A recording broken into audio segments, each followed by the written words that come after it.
What's up, guys? Be back. So before we get into today's video, uh, if you haven't, go subscribe to my channel. Well, 171 subscribers. It's been a minute since I posted. Yeah, I posted last night, but like outside of last night, it's been a minute. Hold on, wait for it. So go watch this video if you haven't. It's how to get autofill on Samsung Internet. Very good video. It solved the problem that we've all had universally. And then you can also watch how to permanently uninstall Microsoft Edge from Windows 10 and 11. A new fix is coming out, so I'll make a video about that when that one comes out. But today, because this is the last video of 2023, I wanted to make it special. So we're taking it back to the beginning almost. Do you remember a lot? So for those of you who are OG subscribers, let me scroll down. I made a video comparing Samsung Internet and Chrome a while ago. It was probably like 2020, 2021. Where is it? Let me see where it is. Yeah, right here. 3 years ago. Man, 3 years ago. So from 2023, 3 years ago.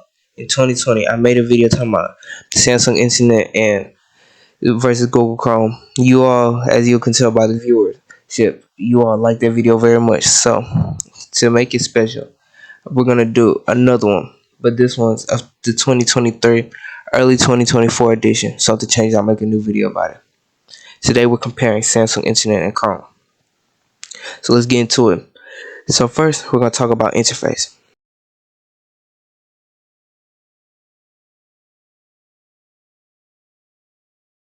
My tablet here, my Galaxy tablet.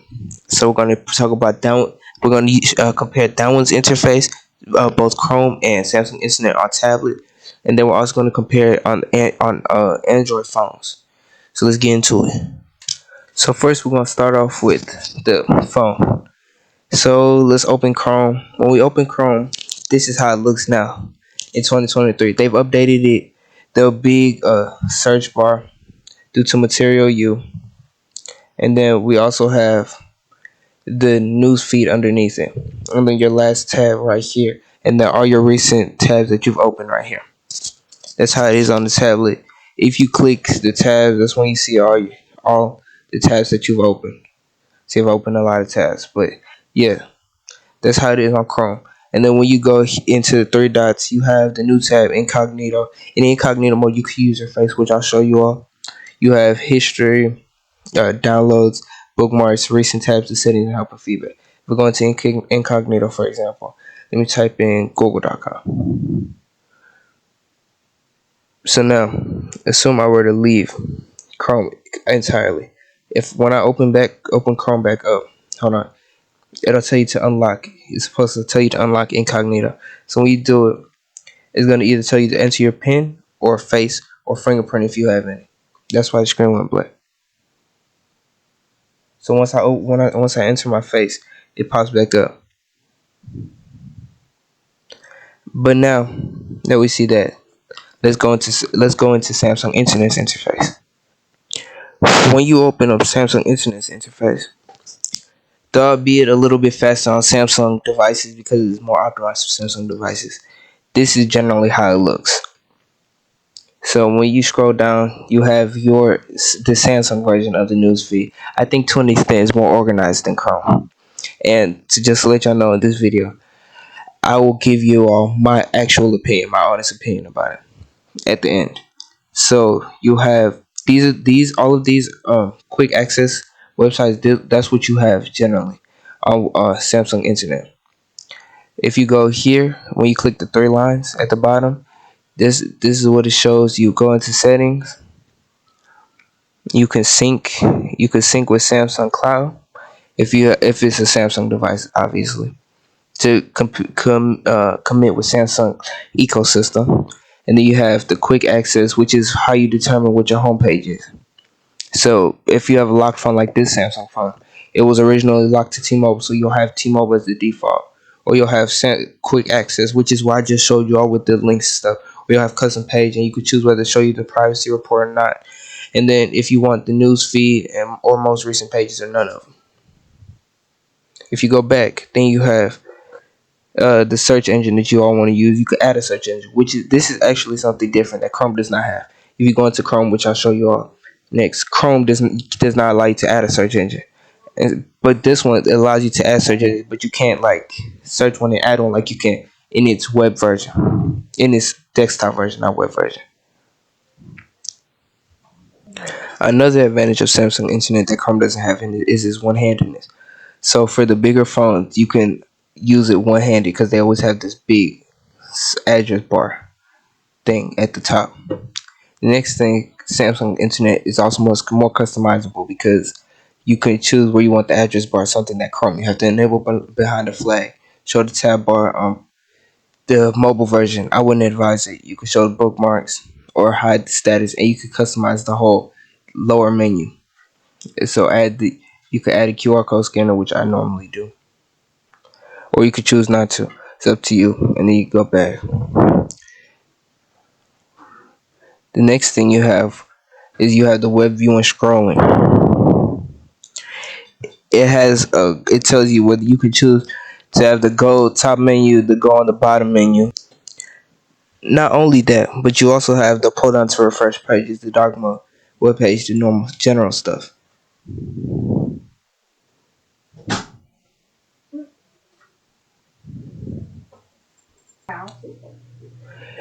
Another thing Samsung Internet has that Chrome does not have, it has the privacy dashboard.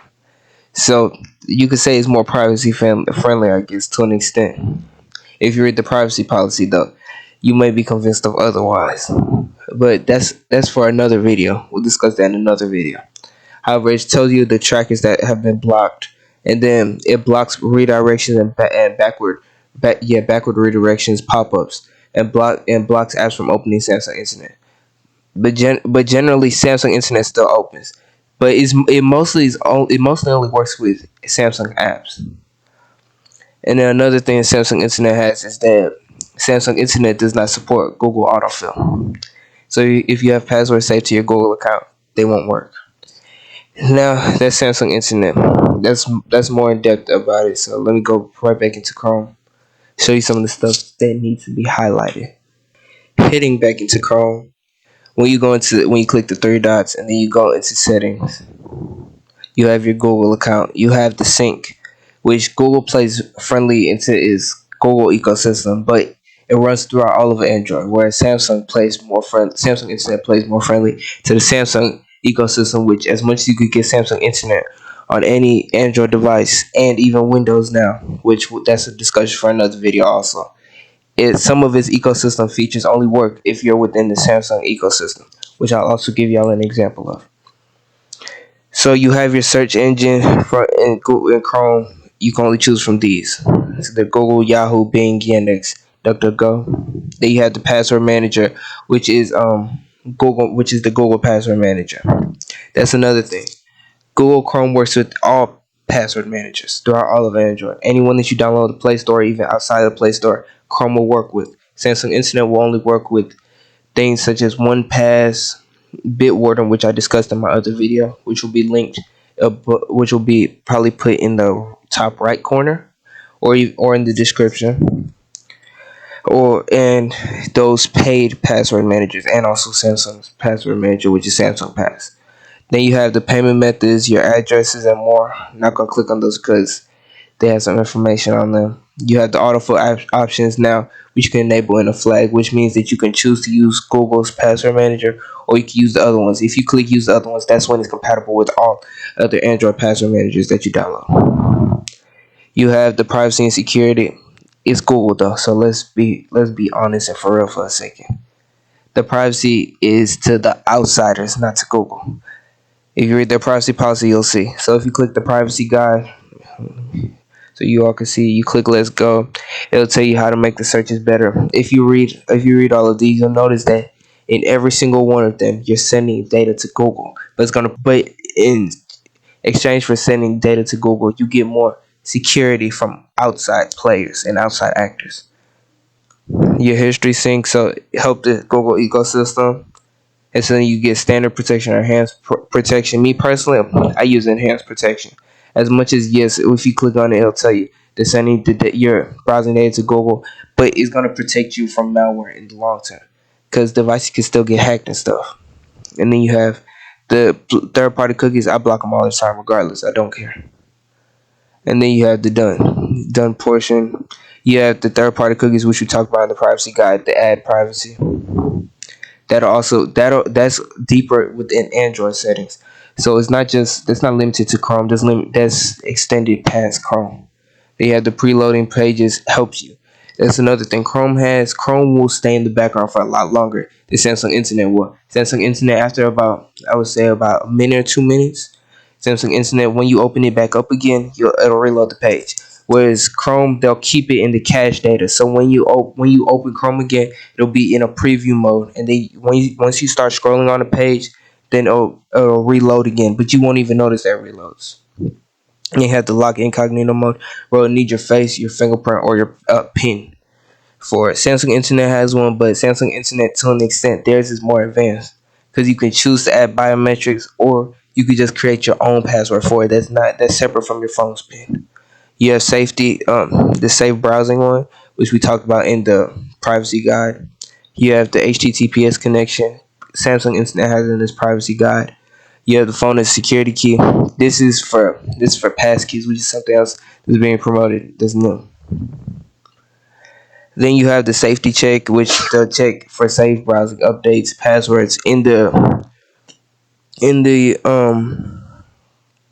desktop version. They'll also check your computer for viruses and malware, which apparently they're trying to add to the Chrome for Android. So if you click check now, it'll tell you the password, whether the password's been compromised, whether Chrome is up to date, and safe browsing. It may take a while to load, so we're gonna go past this. The safety check. Oh yeah, we just went through safety check and talked about notifications theme. We're also gonna talk about how it looks in dark mode. Then you have the home page, how you want the home page to look. You could either enter a custom address, or you could just have Chrome's home page. The toolbar shortcut is pretty much self-explanatory. The accessibility settings, languages, downloads, the rest. Here you can enter developer options. There's nothing really in developer options, honestly. So that's Chrome on Android. Now I'm going to show you how it looks on the tablet interface. Still the same features, but on the tablet interface. So screen mirror. So sorry, I don't know if you all can see it clearly, but from my view, it looks like it's seen clear. So let's start off with Samsung Internet. When you open Samsung Internet, let it load. This is how it looks on tablet. It's almost a stretched out version of the mobile version, but not exactly. This is the quick access. This is the news. Everything's pretty much the same. The only thing is that you can turn on the bookmark bar, which you can also turn on in the mobile version. You go into settings, still sync. Hold on. You can still sync with Samsung Cloud. The home access, quick access, all of the settings are the same. Now let's go into Chrome, and then we'll talk about how it plays a role into the ecosystem. Once you open Chrome, for it to load up, this is how it looks. Also looks like to an extent, a stretched out version. But Chrome, to an extent, looks more like the desktop version than even Samsung Internet. So you have all the same settings and stuff.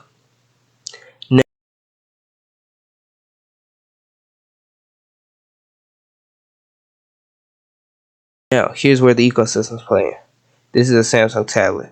So if I go into settings, I'll go into Samsung settings. Then I go to connected devices on the tablet. I can click continue on other devices. Now here's what that will do. Assume that I'm in Samsung Internet on my phone, on the Samsung device, on the Samsung phone. Assume that I'm there. Go to the home page here, so you'll see what I'm talking about. Give a few seconds to load up. Now, let me show. I'm gonna pull up the phone so you can see it side by side. So if I open the website on Samsung Internet, as you can see, I opened up the Samsung website. If I go into the tabs, the recents menu on the tablet. If I go into it, you see it'll show Samsung Internet, speeds 810E. So if I click on it, It'll open Samsung Internet. It'll open the same tab. Give it a few seconds. It'll open the same tab that I had on the device, on the Samsung device. And then on the vice versa, it works the same way. So if I have this same website pulled up on the tablet, if I go to the recent page, it shows it right here in the corner. If I click on it, it's gonna take me to Samsung Internet. It's gonna take me to the same website.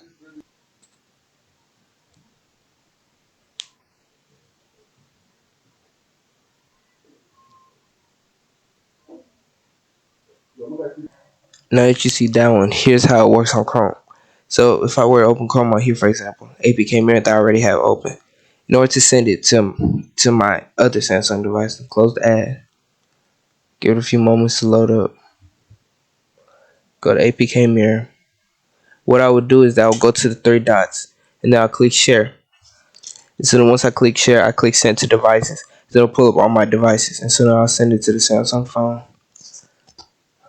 And so then here, I'll either receive a notification, or if I open Chrome, which I will now,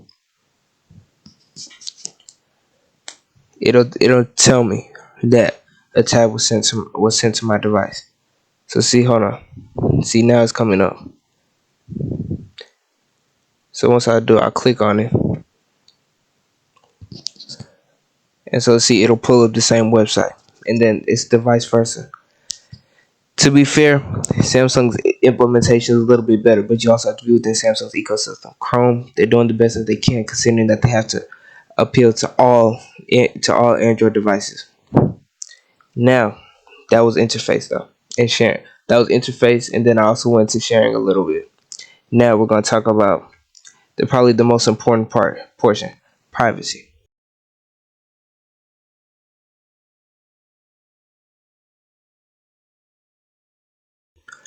Let's get into it. So I'll pull up both of their privacy policies, and then we're going to dissect them to an extent.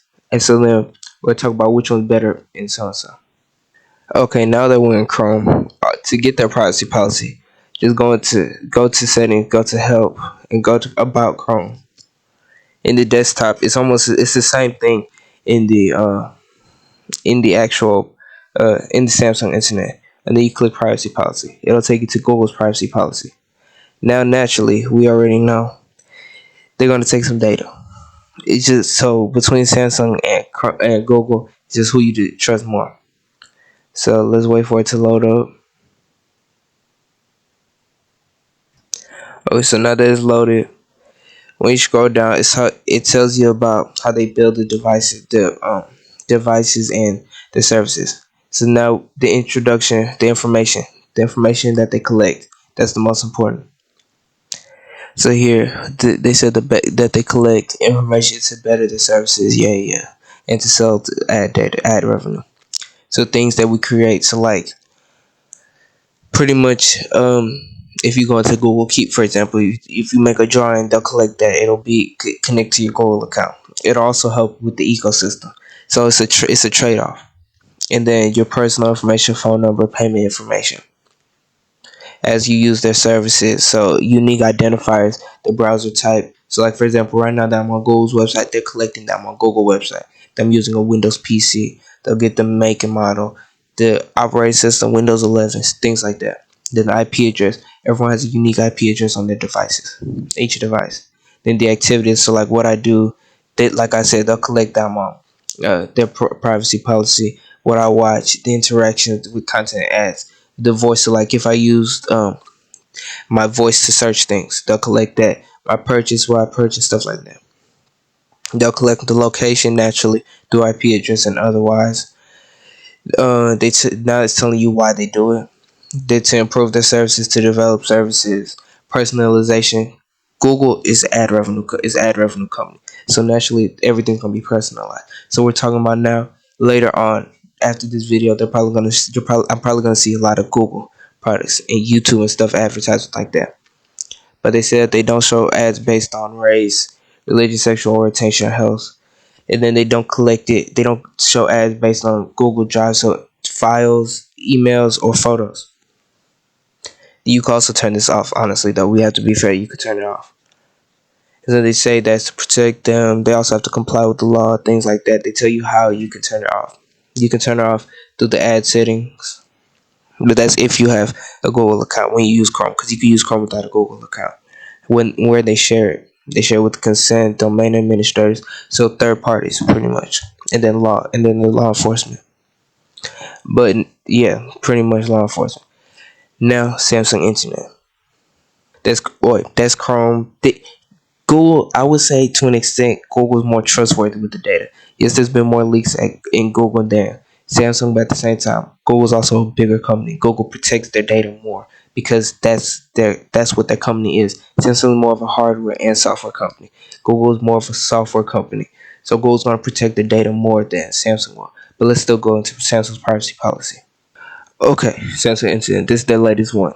Just effective as of May 2020, this year. So here's the information that they collect. They collect Samsung account and ID. So this first one doesn't apply to you if you don't have the first portion of this first one doesn't apply to you if you don't have a Samsung account. Or if you use an Android device that's not Samsung, because you don't sign it with your Samsung account ID necessarily. If you the Samsung Internet autofill forms option, it'll be stored in your device, so they don't even collect that necessarily. So okay, yeah. So you're like it says, if you choose to use Samsung Internet Autofill, will be stored on your device. Okay, so they collect like the device information, but they won't collect your payment information and passwords. Then the information, how you use it, how you use Samsung Internet. So that is, if we're being fair, considerably, it is a lot better than Chrome when it talks about privacy because of what they collect. It's not how they use it. They share it. If you go over here, their membership privacy policy, you'll see it. This, I've been through it. It doesn't apply to you if you don't have a Samsung account or if you don't have a Samsung device, because their membership and things like that, unless you're a diehard Samsung fanatic, you're not going to have an account with them even if you have the browser, because you don't need an account. And they have a different notice for California, Colorado, Connecticut, Utah, and Virginia.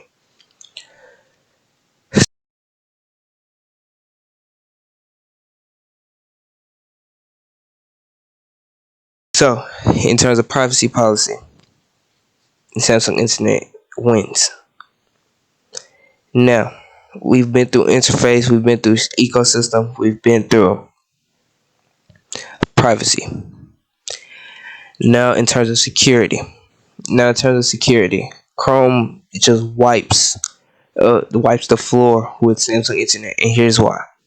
In terms of updates, yes, Samsung updates their browser, but Samsung Internet also uses Chromium. If you were to go to Internet and then use I forgot what's called, colons, my fault, and then you go to flags, you'll see Samsung Internet is still on version 115. Do you know the latest Chromium version? 120, and for some people 121. Chrome is on version 121. You go to about Chrome, see 120. So yes, Samsung updates their browsers, but is it enough? No. So, me personally, my honest opinion, for my Samsung devices, I use Samsung Internet. For any other device, I use Chrome. If I want Google ecosystem, I use Chrome sometimes. If I don't care if I'm just using my Samsung tablet, my Samsung phone, I use Samsung Internet. Whenever I'm using my iPhone and everything else and all of them, and my laptop and the tablet and the Samsung phone, I use Chrome. So for me, if I were to tell y'all my opinion, just go ahead and use Chrome. It's more updated. The privacy, you're trading your privacy, but you also have peace of mind and convenience. So it's a fair trade off. However, that's just my foothold opinion. It's up to you all. But now we're back on my channel. Please subscribe if you haven't. Like, comment, turn on post notification bells. We're grinding 2024. This new video episode, this is gonna start a new series. It's gonna be called This or That, where I compare browsers and other things technology related, and I'll give you my opinion on it, which is different from what other YouTubers do. They at the end say it's your choice. I'll give you my opinion. So yeah, please like, comment, subscribe, turn on post notification bells. But like I said, Chrome is the best option, honestly. For me, I use both of them. But Chrome is the best option because as much as you trade your privacy, you also get convenience, peace of mind because it's always up to date.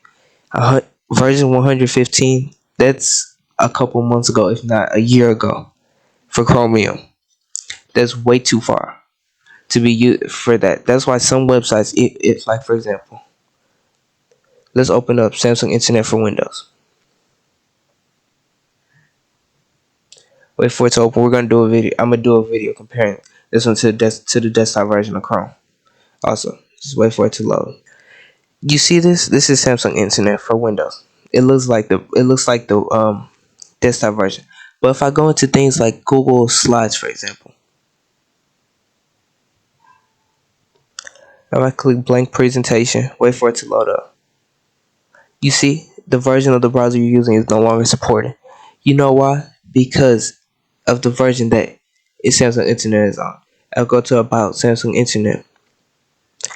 This desktop version is on 115 also.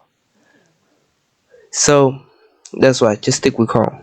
Honestly, to be plain, just stick with Chrome until Samsung is ready to update their browser to current Chromium versions.